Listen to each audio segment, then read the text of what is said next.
10 things to teach a piano beginner in 10 lessons. Number 9. From our feet to our fingers. All about our body that a piano beginner needs to know when playing the piano. Along with this part of teaching, you can introduce to your student their first scale, C major scale, or a simple 5-note melody with 5 fingers in a row, so that they can practice, see in action, and feel their body while playing the piano. Let's get started. Let's start with the base, our feet, the most important part in the body of a pianist. It's the base, it's the root, and if it's not well balanced and strong, then we're not building healthy, strong habits with our hands. Visually, when we talk about a pianist, we imagine fingers and hands moving on a piano keyboard. We don't even think about the feet, but that's the most important part. Now, depending on the size of your student, if your student is really very young, you use the footrests. Better use 2 and glue them together like with a tape, so that you can show them the examples of a wrong feet positions or the right ones. And again, the piano bench, how far you're going to put it, it also depends on the size of the student. Now, about the feet, about our base. They have to be open with the same distance as is the width of our shoulders. Not glued together, not too far apart. And let's see why. If they're glued together, and I have to play in the upper octaves, my bottoms are not touching the whole piano bench. I'm already lifting up my left part. And the same thing goes with the lower octaves. You can also show examples to your student. Ask them to poke you in the shoulder or in the back. Ask them to move you. If you have your feet like that glued together, you will be easily moved because you don't have a good balance. Same thing goes if you spread them too much, too far apart. The energy spreads. So, same distance, almost same distance as the width of your shoulders. Now, about the piano bench. Divide it into halves, the front half and the back half. Always, you have to sit in the half and with intention, maybe a little bit towards to the front. And why is that? My instrument is in front of me, not in the back. If I sit from the other half that goes in the back, I'm creating resistance. Firstly, my feet are not touching the ground, so I don't have balance. Secondly, my back is creating this arch. I'm creating resistance because I'm trying to play here, I'm trying to put energy here, but my strength is going there. So, in the half of the bench, of the piano bench, and in front. Now, about the shoulders. Relaxed shoulders, not stiff, not way up. Again, show examples. Even if they still don't know even how to play or recognize keys or don't even have any hand positions, ask them to play like with their index finger, with their shoulders like that, stiff up, for like 20 seconds, whatever. Then ask them to do the same exact thing with their shoulders relaxed. And then ask them, how did you feel? What was easier for you to do? What was more naturally to you? No student is going to say that this was comfortable. Now, for the elbows, again, not too high and not stuck touching the ribs. Somewhere in between where air can go through the armpits. Again, you can ask your students to play while having their hands stuck like that, or with their elbows up. Look how the fingers are turning. My keys are parallel, and I'm trying to place my fingers parallel to the keys. If I place my elbows like that, that's not going to be a very natural and easy technique. So the elbows, somewhere in between. A good test to see if your base is correct is to try and stand up. Now my base was not correct, I opened up my feet a little bit. You have to be able to stand up without using the strength of your hands and without moving your feet. If you're able to stand up without those two helps, then your base is strong, is balanced. Mine was not so much because I had a little bit resistance standing up. I think I should be maybe opening up a little bit more my feet. Now I stood up more easily. And now our hands. Our arms and hands finally reaching the fingers, our 10 soldiers that are doing all the work and coming into contact with our favorite instrument. Again, first I'm going to ask my student, I'm going to give them everyday simple examples of everyday life of how they, like when they walk, how is their hand? It's not stiff like that, unless they're mad or nervous or something. Neither like that, it's just naturally a little bit curved, like when they're walking, or I'm going to ask them to grab me this pencil. He's not going to do like that or something like that. And place it back. So that's the position, the way their hand has to touch the piano keyboard. You can give the classical examples of like grabbing your fists and then putting it like that, or use a tennis ball or an apple. But during my last years of teaching, I prefer to give natural everyday examples. Now, about the wrist, which is our bridge, the connection of our arms, the correct body position, base, our feet, and uniting hands and our fingers. If it's too low or too high, I'm creating pressure, obstacle for my blood to flow and give all the energy that I want to my instrument. Either like that, again, obstacle, or like that. So somewhere in the middle, parallel to the piano keyboard, parallel to my hand on top of the piano keyboard.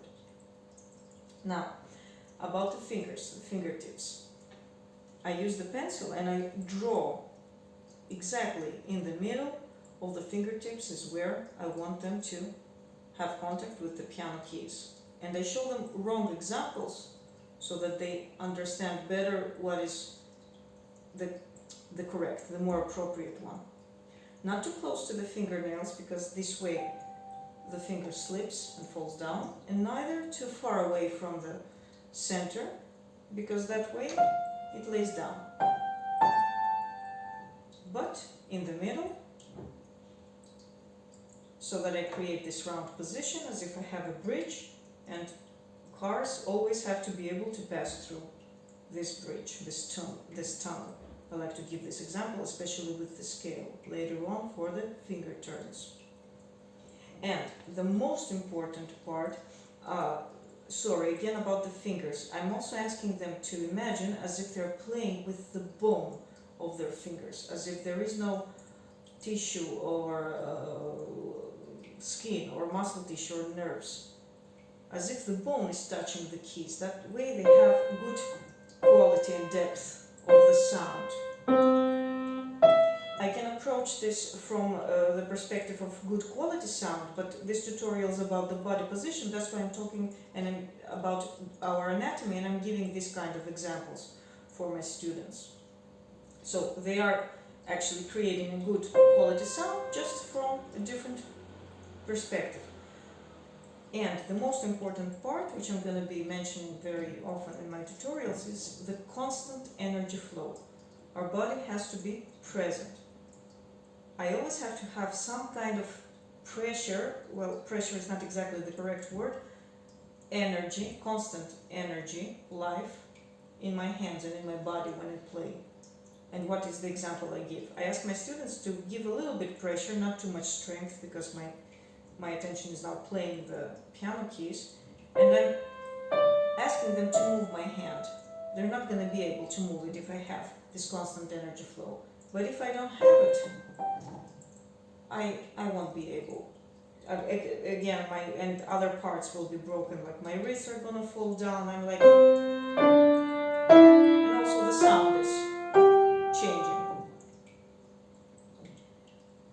And be careful with the fifth finger to explain to them, since it's the weakest, it's the smallest, and has the smallest muscles. It takes time to train it, so that when you are showing them this simple exercise, 5 fingers in a row, when they reach the fifth finger, most likely they're gonna fall, or they're gonna be too much tensed and do something like that. Tell them that it's okay. It will take time, because this is a small finger. It's hard for them to lift up the weight of the whole hand. So be patient, and little by little, we're gonna build these muscles. We're gonna have to train them, because their muscles are also beginners for that. A small practice exercise you can do before the C major scale, so that you wake up all the receptors and start to create muscle memories and finger memories with the hands, is to play 5 keys in a row, starting from C, of course, 5 fingers in a row: C, D, E, F, G. Again, ask your student to be careful here, because most likely their hands are going to fall or going to be too tensed, but that's okay.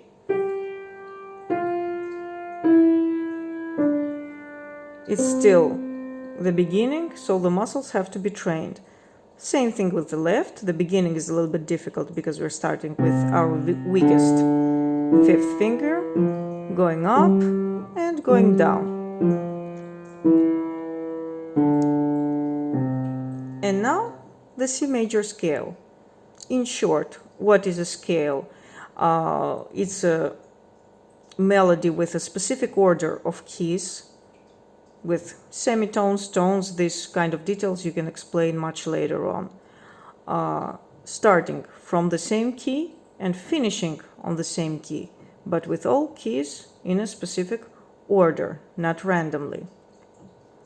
And then ask them to count. If I have to play I'm calling this the C major scale, because it starts from C and it ends on C. Like, let's say its home, its kingdom is C.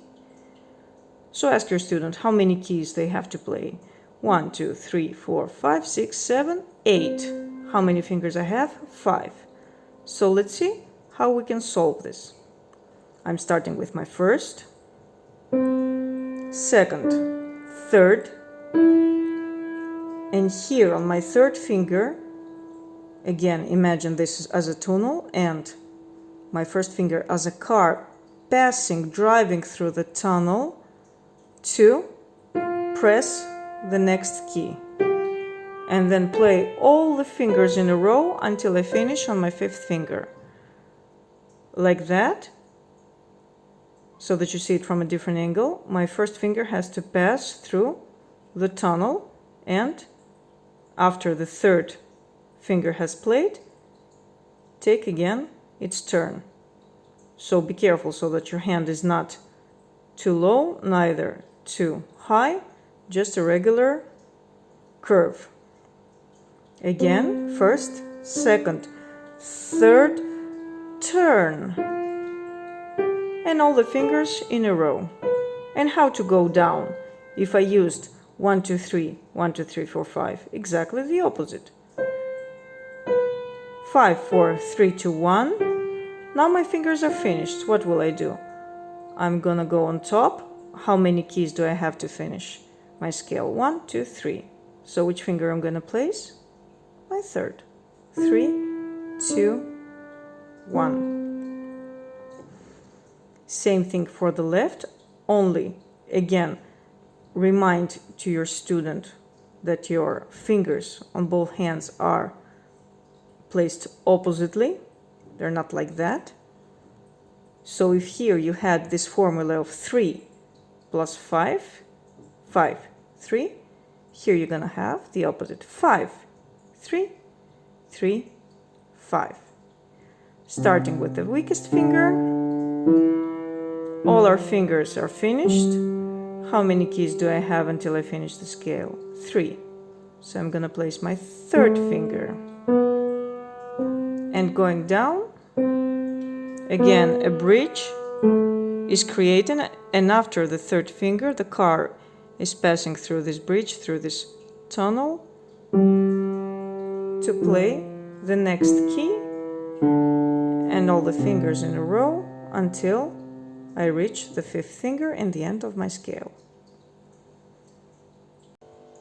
And lastly, don't micromanage the movements of the body, of the wrists, of the fingers of your students. They are beginners, so it's going to take time for them to build those habits. Your final aim, your final goal is music and musicality. So when you're showing them some exercise or scale or some musical piece, and you want to work on some specific hand position or fingering, work on that, okay, but still don't forget that your final goal is for them to play music. So give them time to build those habits. Don't insist too much if like their fifth finger is always falling down. Let them complete the music they're trying to play, because that's the most important part. All the rest are gonna come in time, so give them time. Have a good practice, and I'll see you on my next piano teaching tip video.